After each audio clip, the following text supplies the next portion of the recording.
Assalamualaikum warahmatullahi wabarakatuh. Perkenalkan, nama saya Indah Febriana Della dengan NPM 2317051066. Baik, di sini saya akan menjelaskan hasil tugas kuis 2 mata kuliah kecerdasan buatan. Baik, kasus yang saya angkat adalah sistem pakar deteksi penyakit anemia menggunakan metode backward chaining. Anemia adalah kondisi ketika tubuh kekurangan sel darah merah sehat.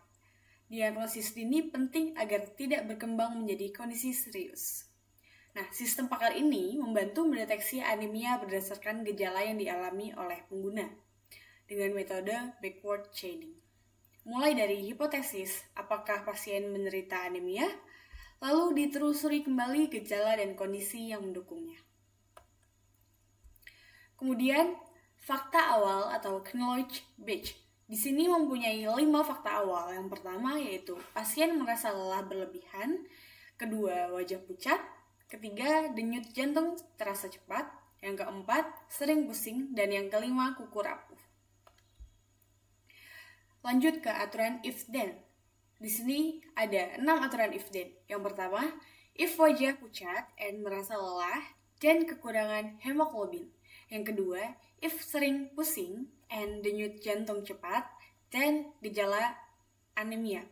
Yang ketiga, if kuku rapuh dan gejala kekurangan zat besi. Yang keempat, if kekurangan hemoglobin and gejala anemia dan dugaan kuat anemia. Yang kelima, if dugaan kuat anemia and gejala kekurangan zat besi dan kemungkinan besar anemia. Dan yang terakhir, if kemungkinan besar anemia dan pasien terindikasi anemia. Nah, kemudian kita lanjut ke proses backward chaining. Sistem ini menggunakan pendekatan backward chaining, yaitu mulai dari kesimpulan dan menelusuri fakta-fakta yang mendukungnya. Nah, langkah pertama yang harus kita lakukan, yang pertama, hipotesis yang kita ingin buktikan, yaitu pasien terindikasi anemia. Kemudian, selanjutnya kita lihat lagi aturan ke-6 pada if then, dan yang ketiga, sistem perlu membuktikan bahwa pasien mengalami kemungkinan besar anemia. Nah, kemudian lanjut ke aturan langkah yang kedua.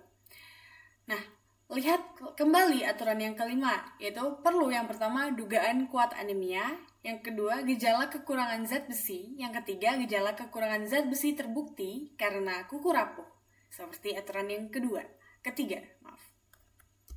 Kemudian langkah ketiga, yaitu untuk dugaan kuat anemia, cek kembali aturan yang keempat, yaitu perlu yang pertama kekurangan hemoglobin terbukti dari wajah pucat dan kelelahan, seperti aturan yang pertama. Kemudian, gejala anemia terbukti dari pusing dan jantung cepat seperti aturan yang kedua. Nah, kesimpulan sistemnya. Karena semua syarat dari aturan-aturan tersebut terpenuhi, maka sistem menyimpulkan pasien terindikasi anemia. Sistem kemudian akan menyarankan yang pertama, melakukan pemeriksaan darah lengkap. Yang kedua, mengkonsumsi makanan tinggi zat besi. Dan yang ketiga, berkonsultasi ke dokter. Dengan metode backward chaining, sistem ini membantu pengguna mendapatkan hasil diagnosis awal berdasarkan gejala yang dirasakan.